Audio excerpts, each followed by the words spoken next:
শুভ সন্ধ্যা সকল বন্ধুরা। আজকে আবার চলে এলাম নতুন একটা ভিডিও নিয়ে আপনাদের কাছে। ভিডিওটার টপিকটা একটু অন্যরকম।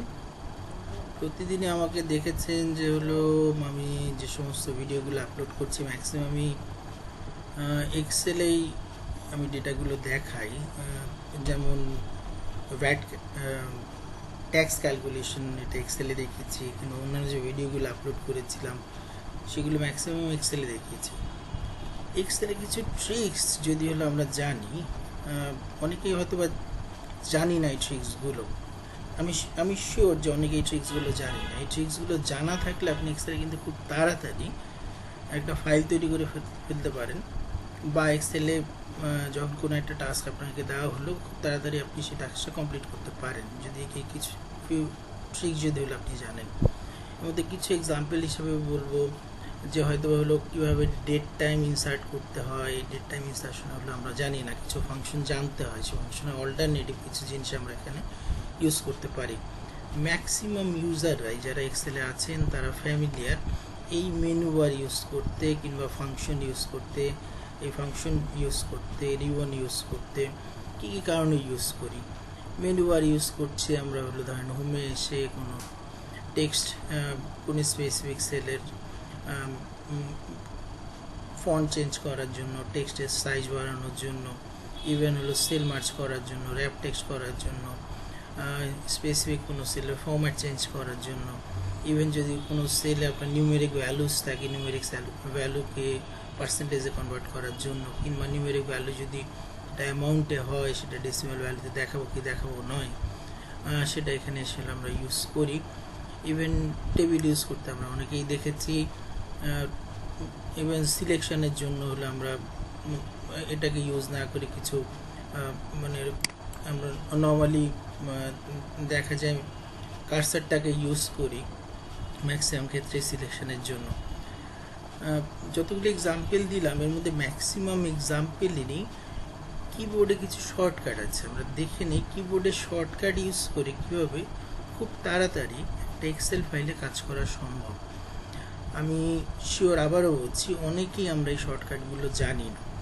আমি আমার এই ভিডিওটা টানা একবারে করার চেষ্টা করছি। টানা একবারে শেষ করার পর আপলোডে যদি হলো আমি দেখি যে আমাকে এটা দুটো পার্ট করতে হচ্ছে, আপনার দুটো পার্টে এটাকে সম্পূর্ণ দেখবেন।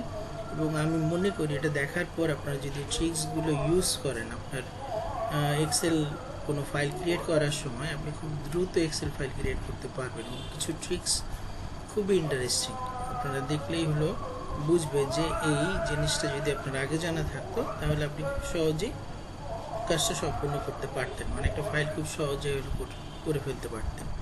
আমরা একটু শুরু করি প্রথমটা থেকে। এখানে আমি 30টা ট্রিক্স আপনাদের হলো দেখানোর চেষ্টা করবো। 30টা ট্রিক্স, প্রতিটা ট্রিক্সই হলো মিনিংফুল এবং এফেক্টিভ। আমি শুধু মিনিংফুলি বলবো না, প্রতিটা ট্রিক্সই এফেক্টিভ। আমরা যদি একটু দেখি যে প্রথম যে ট্রিক্সটার কথা বলেছি, যেগুলো আপনি ডেট টাইম কীভাবে ইনসার্ট করবেন। ডেট টাইম নর্মালি আমরা ইউজ করার জন্য ইউজ করি এভাবে হলো নাও বলে একটা ফাংশন আছে, নাও ফাংশন ইউজ করি। নাও ফাংশনের অল্টারনেটিভ আপনি ইজিলি একটা ডেট কিন্তু এখানে ইনসার্ট করতে পারেন। কীভাবে ইউজ করতে পারেন? আমি যদি টেবিলটাকে বোঝাই, টেবিলে এখানে আমি সিরিয়াল নাম্বার দিয়েছি এবং তার সঙ্গে কোন টাস্কটা এবং টাস্কের ট্রিক্স কী, আপনি সেই ট্রিক্সটা দেখে ইজিলি আইডেন্টিফাই করবেন যে হলো ট্রিক্সটা কীভাবে হলো খাটানো যায়। খাটানোর জন্য আমি একটা এক্সট্রা সেলও ইউজ এখানে করছি। সেই এক্সট্রা সেলে আমি এই ট্রিক্সগুলো দেখানোর চেষ্টা করব। যদি এই সেলের বাইরে যেতে হয় আমি সেলের বাইরে গিয়ে ট্রিক্সটা দেখানোর চেষ্টা করব।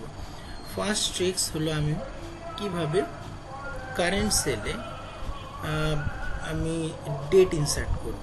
আমরা যদি কন্ট্রোল সেমিকোলন এই চিহ্নটাকে বলে হলো সেমিকোলন, কন্ট্রোল প্লাস সেমিকোলন, মানে কন্ট্রোল প্রেস করে রাখবো এবং সেমিকোলন, এই সেমিকোলন কিটা প্রেস করব। দেখেন কন্ট্রোল সেমিকোলন আমি প্রেস করলাম, সঙ্গে সঙ্গে কারেন্ট ডেটটা আসলো।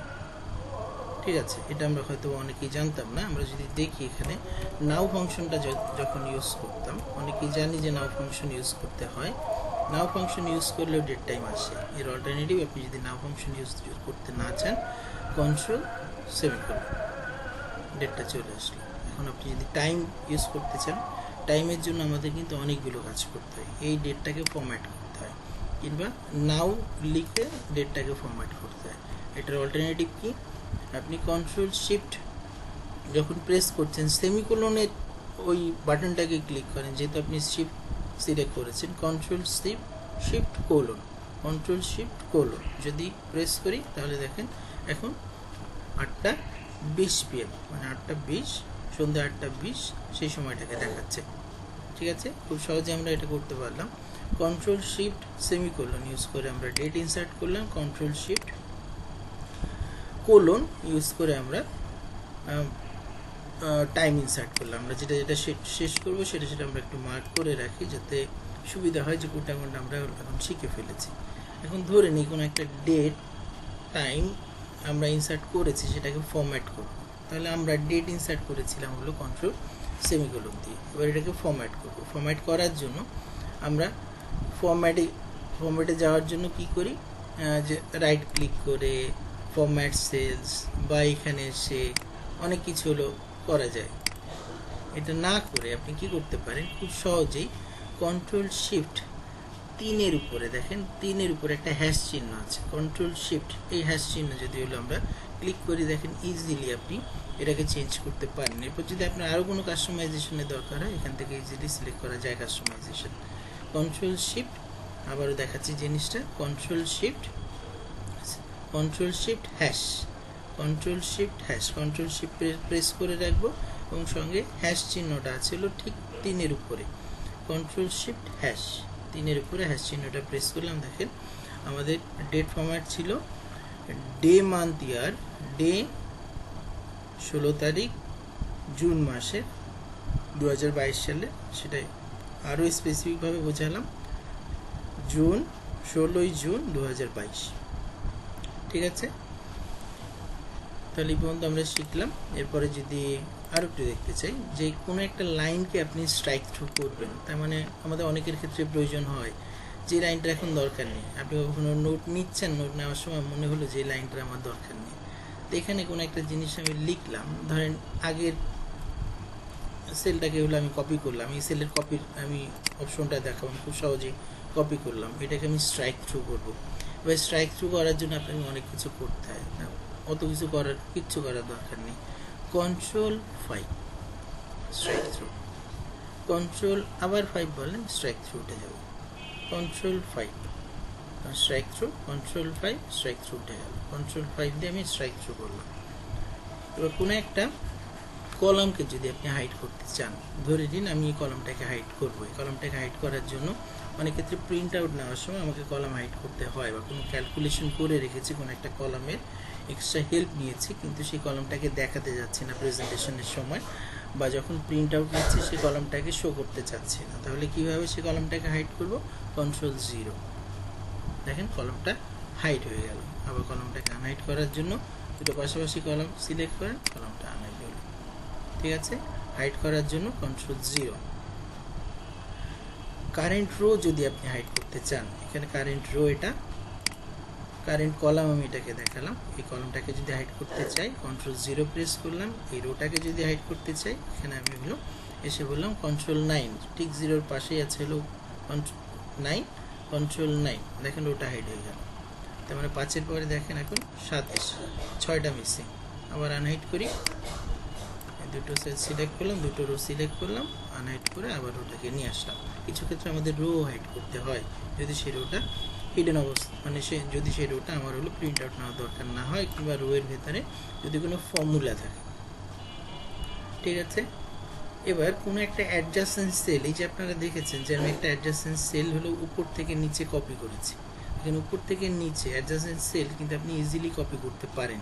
কিভাবে করতে পারেন, আমি যেভাবে করেছি দেখেন, এই সেলটা, মানে আমি সিম্পলি এটাই বলি, এখানে এই সেলটাকে আমি কপি করে, আপনারা জানেন কপি পেস্ট খুব ইজি, কপি করে আমি এখানে পেস্ট করলাম, কিন্তু এই সেলটাকে কপি পেস্ট না করে আমি কিন্তু অ্যাডজাসেন্ট সেলে এটা, মানে অ্যাডজাসেন্ট সেল মানে পরের সেলটা আমি যদি বলছি, এর নিচের সেলে যদি আমি এটাকে পেস্ট করতে চাই, control D, control D, control D, দেখেন কোনো কিছু করতে হচ্ছে না, আমি simply control D, easily copy paste হচ্ছে।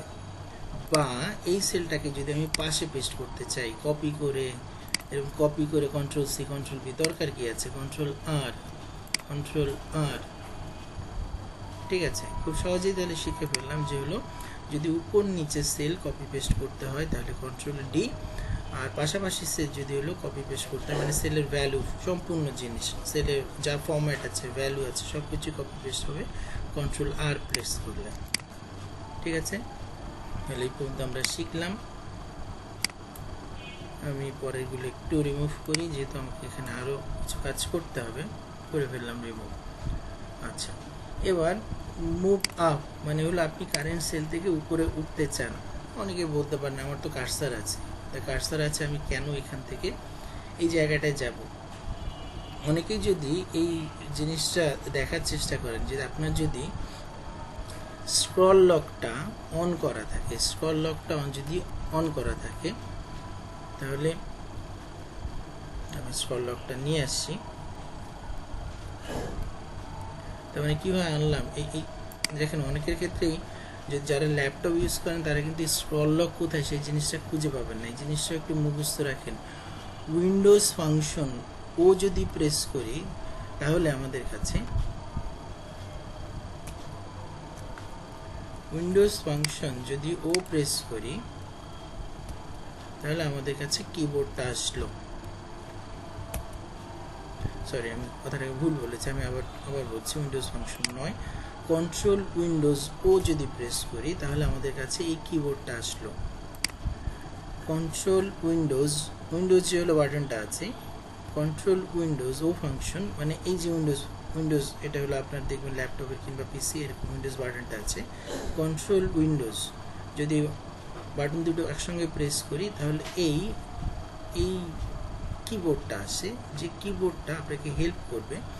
স্ক্রল লক যদি কোনো কারণে অন হয়, একটু খেয়াল করেন স্ক্রল লক অন হয়েছে, এখন আমি যতই আপার অ্যারো কি প্রেস করি না কেন, দেখেন আমি আপ ডাউন অ্যারো প্রেস করছি, কোনোভাবেই কিন্তু উপরে নিচে যাওয়া যাচ্ছে না। যারা জানেন না তখন অন্যদের হেল্প নিতে হয়, ভাই আমি কিভাবে স্ক্রল লকটাকে অফ করবো বা এটা কেন হয়েছে। অনেকেই জানেন স্ক্রল লক এর জন্য এটা হয়েছে, স্ক্রল লক খুঁজে পাচ্ছি না, ল্যাপটপে স্ক্রল লক খুঁজে পাওয়া এত সহজ নয়। ইভেন স্ক্রল লক যদি না পাই তারপরেও কাজ করতে পারি। শিফট আপার অ্যারো কি, শিফট আপার অ্যারো কি যদি হলো প্রেস করেন তাহলে আপনি ইজিলি উপরে যেতে পারেন। এখানে আমি যদি বলি শিফট আপ,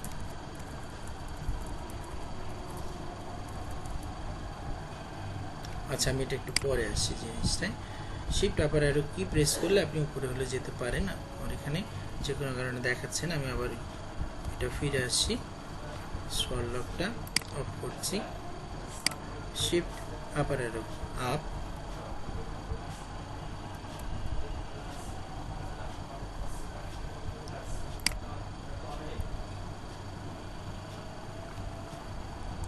শিফট আপ নয়, আসলে কথাটা হলো আমার এখানে ভুল হয়েছে, এটা অবশ্যই শিফট এন্টার হওয়া উচিত, শিফট এন্টার, কথাটা ভুল। শিফট এন্টার যদি প্রেস করি তাহলে আমরা খুব সহজে উপরে উঠতে পারি। আমি আবার জিনিসটাকে ফিরিয়ে নিয়ে আসছি, হতে হলো কন্ট্রোল উইন্ডোজ ও আমার স্ক্রল লক অন করা।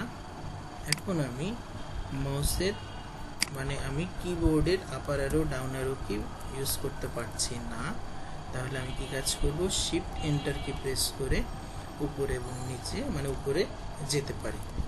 ঠিক আছে, তাহলে জিনিসটা শিখলাম আমরা আবার ফিরে আসি। আমরা আবার স্ক্রল লক অফ করতে যদি চাই, আমরা আরও একটা জিনিস শিখে ফেললাম যে স্ক্রল লক যদি অফ করতে চাই তাহলে উইন্ডোজে যে কিবোর্ড সেই কিবোর্ডটাকে কীভাবে ওপেন করতে হয়, কন্ট্রোল উইন্ডোজ ও যদি প্রেস করি তাহলে উইন্ডোজে আমরা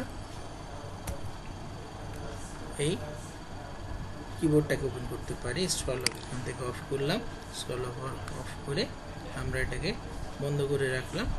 যদি খেয়াল করি, যদি স্ক্রল লক অফ করে বন্ধ করে রাখলাম, বন্ধ করার পর এখন দেখেন আমার কিন্তু মাউসের কাজটা আবার কাজ করবে। ঠিক আছে, মাউস প্যানের কিবোর্ডের আপার অ্যারো ডাউন অ্যারো কি আবার কাজ করবে। তাহলে আমরা এটাও শিখলাম।